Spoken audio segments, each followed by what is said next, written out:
Bundy's reign of terror began. The Pacific Northwest, the early 1970s. A sense of unease began to settle over the region as young women started disappearing with alarming regularity. Their disappearances, each one as baffling as the last, shared a chilling pattern. College campuses, once vibrant with youthful energy, became shrouded in fear. The victims, mostly attractive brunette women, seemed to vanish into thin air, leaving behind little more than unanswered questions and a community on edge. As the body count rose, so did the pressure on law enforcement. The investigation, sprawling and complex, seemed to hit dead end after dead end. The unknown assailant, a ghost moving silently through the lives of his victims, remained frustratingly elusive. Little did the investigators know they were hunting a monster who used his perceived normalcy as a weapon, a master manipulator who blended seamlessly into everyday life. Ted Bundy, the man who would become synonymous with pure evil, was just getting started. Early clues and missed opportunities. The investigation into the string of disappearances was like trying to assemble a jigsaw puzzle in the dark. Each missing person report, each fragment of evidence offered a tantalizing glimpse into the killer's psyche, but failed to illuminate his identity. Witnesses came forward with descriptions of a charming young man, often seen with his arm in a sling, driving a Volkswagen Beetle. He introduced himself as Ted, a detail that would later prove tragically ironic. Despite these early leads, the investigation struggled to gain traction. The killer was meticulous, leaving behind little to no physical evidence at the crime scenes. Frustration mounted as potential connections were missed, opportunities lost in a maze of dead-end tips and false leads. Unbeknownst to investigators, they had brushed shoulders with Bundy on multiple occasions. He even worked alongside them, volunteering at a suicide hotline, observing their techniques, learning how to stay one step ahead. Forensic dentistry takes center stage. The case against Ted Bundy took a dramatic turn in the summer of 1975. Following a string of abduction and murders in Utah, a chilling discovery was made at one of the crime scenes. Among the horrific evidence, investigators found something that would forever link Bundy to his crime's bite marks.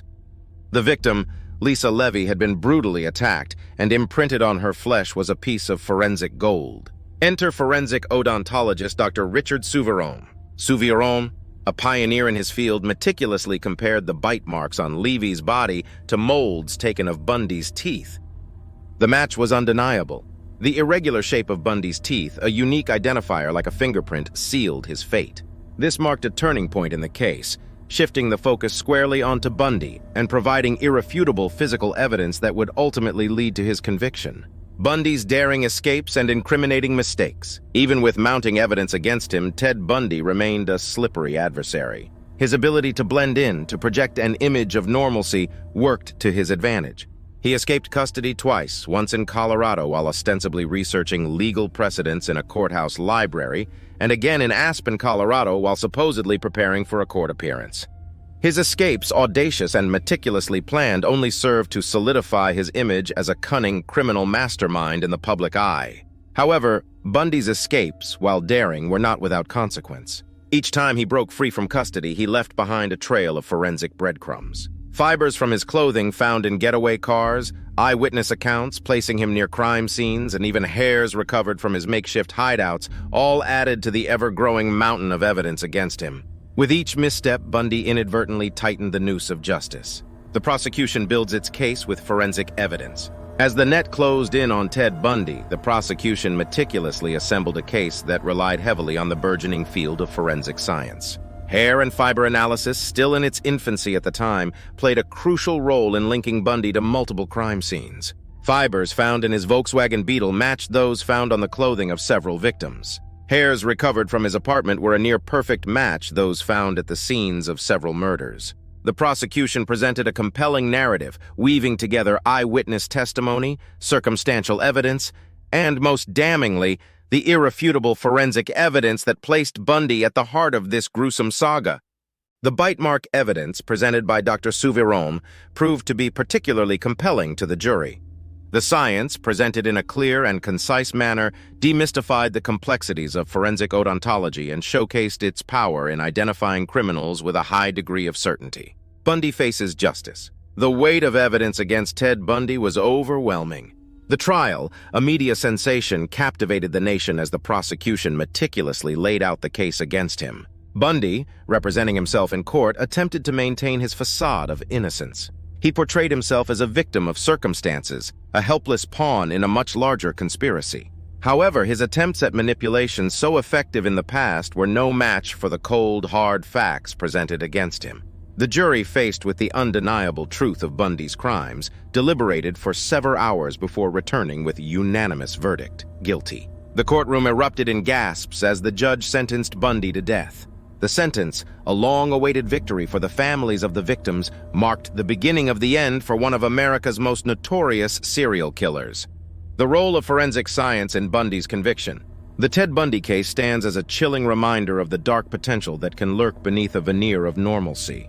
However, it also serves as a powerful testament to the importance of forensic science in the pursuit of justice. The tireless work of investigators, forensic analysts, and legal professionals, armed with the tools of science, brought an end to Bundy's reign of terror. The bite mark evidence, a pivotal piece of the puzzle, highlighted the power of forensic odontology in identifying perpetrators. The analysis of hair and fiber evidence, while in its early stages, demonstrated its potential to link suspects to crime scenes with a high degree of accuracy. The Bundy case, forever etched in the annals of criminal justice, solidified the role of forensic science as an indispensable tool in the fight against crime.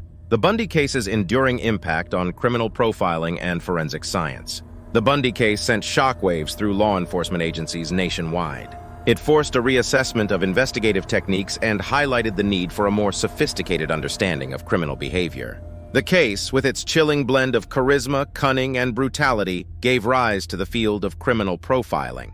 The FBI's Behavioral Science Unit, established in the wake of Bundy's capture, began studying serial killers like Bundy, analyzing their motives, methods, and psychological profiles.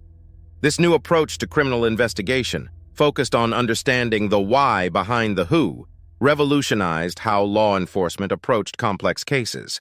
The Bundy case, in its own macabre way, became a catalyst for a paradigm shift in criminal justice, paving the way for a more scientific and strategic approach to catching killers. The evolution of forensic science in the wake of terror. The legacy of Ted Bundy extends far beyond the confines of his crimes. DNA analysis, in its infancy during Bundy's trial, has since become a cornerstone of forensic investigation, providing irrefutable proof of guilt and exonerating the wrongly accused. His case, a watershed moment in the history of criminal justice, spurred advancements in forensic science that continue to shape investigations today. Don't miss out on future fascinating cases. Subscribe for your weekly dose of forensic science in action. Link below.